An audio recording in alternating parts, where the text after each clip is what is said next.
বহু বছর আগে পশ্চিমে এক রাজ্য ছিল, যেখানে রাজা শ্যামল তার রাজ্য পরিচালনা করত। একদিন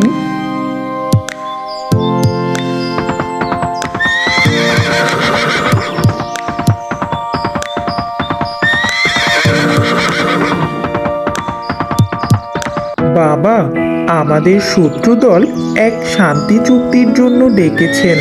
সেখানে আজই আমাকে যেতে হবে। তুমি প্রাসাদেই থেকো, আমি সৈন্যদের নিয়ে তাড়াতাড়ি ফিরে আসব। ঠিক আছে, তুমি যেটা ভালো মনে করো তাই হবে। আমার বড্ড অস্থির লাগছে। রাজকুমারকে একা যেতে দেওয়া ঠিক হবে? তুমি অত শত ভেবো না। সে রাজকুমার, তার নিজের প্রাণ বাঁচানোর জন্য রাজার প্রয়োজন নেই।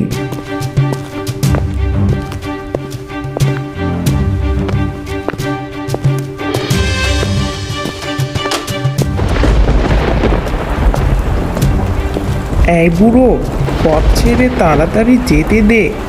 এই বৃষ্টির মধ্যে ভালো দেখতে পাচ্ছি না বাবা। তুই কি জানিস আমি কে? আমি রাজপুত্র। রাজপুত্র হলেও তোমার মনে দয়া থাকা উচিত। আমার মৃত্যুর জন্য তুই দায়ী থাকবি, আর তোর এমন অহংকারের জন্য সবসময় তুই বিপদে পড়বি, যতদিন তোর মধ্যে অনুশোচনা না আসবে।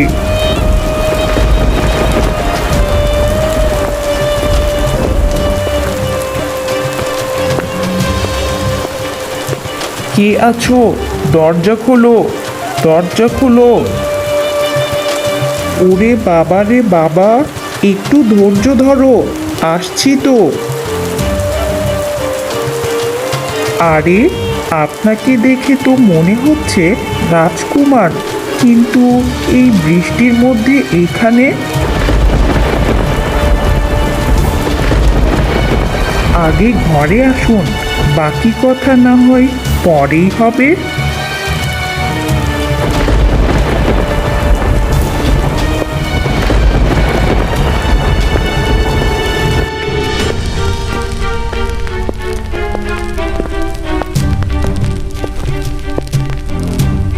কে আছো ঘরে? বেরিয়ে এসো। এই দিক দিয়ে কাউকে যেতে দেখেছো? অনেকটা রাজকুমার বেশধারী। আমাদের গ্রামের এক বৃদ্ধ বাবাকে মেরে এদিকটাতেই পালিয়ে এসেছে। ও, তার কথা বলছেন? তাকে ওই দিকটাতে যেতে দেখেছি। তাড়াতাড়ি যান, বেশি দূর হয়তো পালাতে পারেনি।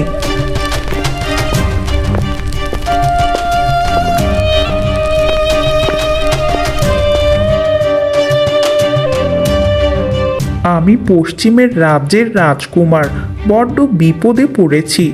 আমি এক কাজের উদ্দেশ্যে যাচ্ছিলাম। এমন সময় পথে এক বৃদ্ধ বাবা আমার সময় নষ্ট করছিল। আমি তাকে সরিয়ে দিতেই সে হঠাৎ পড়ে যায়, আর পাথরের আঘাতে সে মারা যায়। আমি তাকে মেরে ফেলতে চাইনি। এখন গ্রামবাসী আমাকে খুঁজছে। আপনি আজ রাতটা আমাকে তাদের হাত থেকে বাঁচার সাহায্য করুন। ঠিক আছে, আপনি শান্ত হয়ে বসুন, আমি কিছু একটা ব্যবস্থা করছি।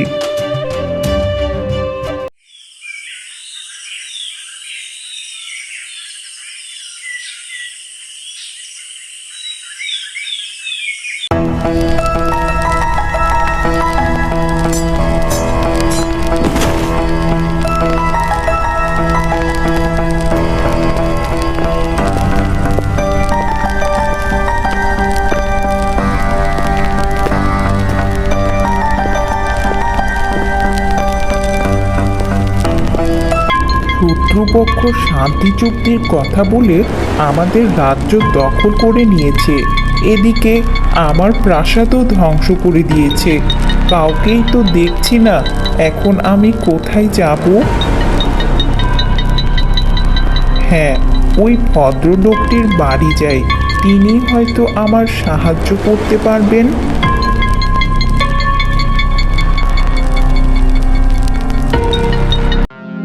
বৃদ্ধ লোকটির দেওয়া অভিশাপ যেন আমার পিছুই ছাড়ছে না। আমাদের রাজ্য শত্রুপক্ষ দখল করে নিয়েছে।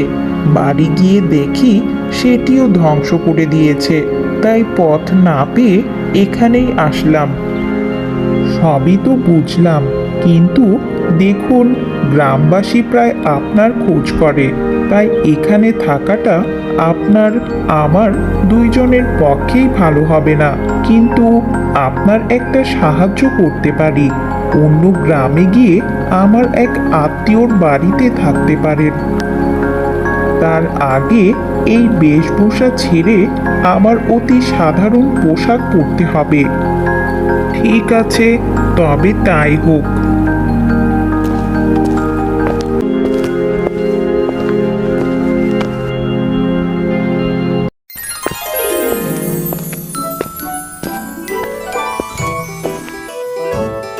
আরে বাহ, আপনাকে দেখে তো চিনতেই পারছি না।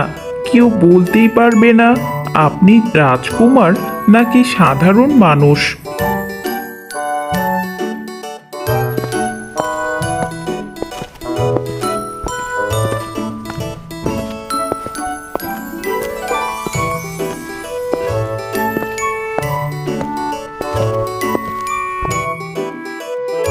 আপনিই তাহলে সেই রাজকুমার?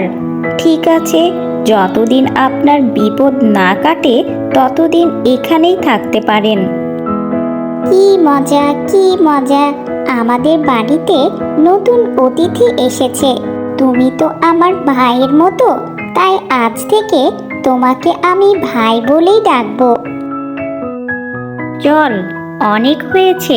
পাকা পাকা কথা না বলে তাকে একটু বিশ্রাম নিতে দে।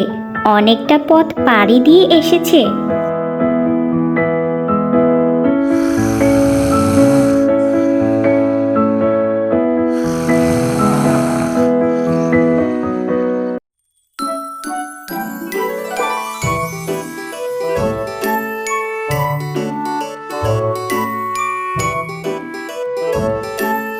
ভাই, জানো, আমাদের এই আপেল গাছের আপেলগুলো খুব সুস্বাদু খেতে। আমি একা বলে মা আমাকে আসতে দেয় না, কিন্তু এখন থেকে প্রায় এগুলো খেতে পারবো, কারণ তুমি তো আছোই। ঠিক আছে বাবা, এখন আর কথা না বাড়িয়ে আপেলগুলো নিয়ে বাড়ি চল, দেরি হয়ে যাচ্ছে।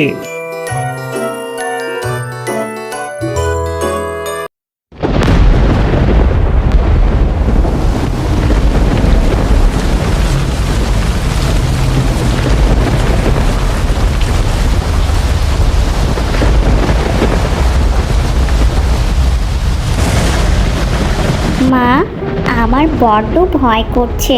মনে হচ্ছে আকাশটাই ভেঙে পড়বে মাথার উপর। এখন বর্ষাকাল, ভয় করলে চলবে? ঝড় বৃষ্টি প্রায় প্রতিদিনই হবে। চুপটি করে ঘুমিয়ে পড়, সকালে দেখবি সব ঠিক হয়ে গেছে।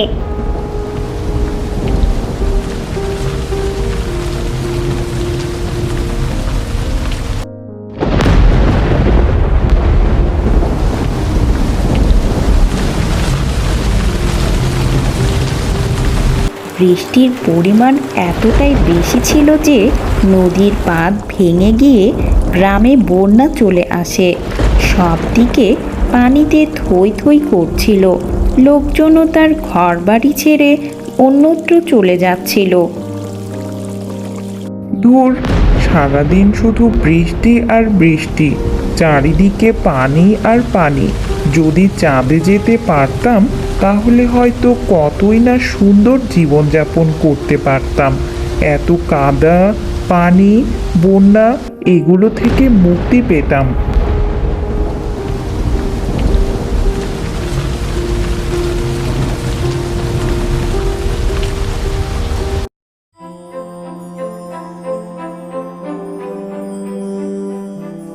আরে বাহ, আমি চাঁদে চলে এসেছি। কত সুন্দর! ওই যে আমাদের পৃথিবীটা।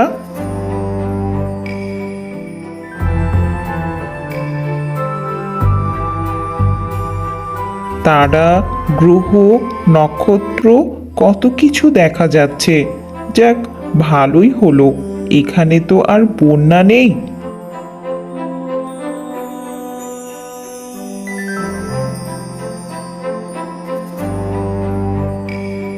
এখানে তো দেখছি মালিও আছে। কি গো বন্ধু, এই বাগানটা তোমার নাকি? এত কিছু আছে, তাহলে তোমার বাড়িতে খাবারও নিশ্চয়ই আছে। আমার বড্ড খিদে পেয়েছে, তোমার বাড়িতে আমায় নিয়ে যাবে নাকি? অবশ্যই নিয়ে যাব, চলো আমার সাথে।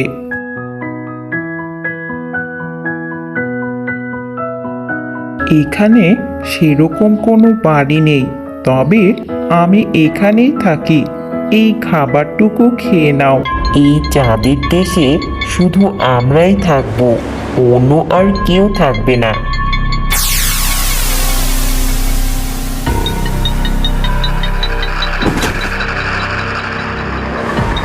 এবার তোর পালা, তুইও এবার মরবি।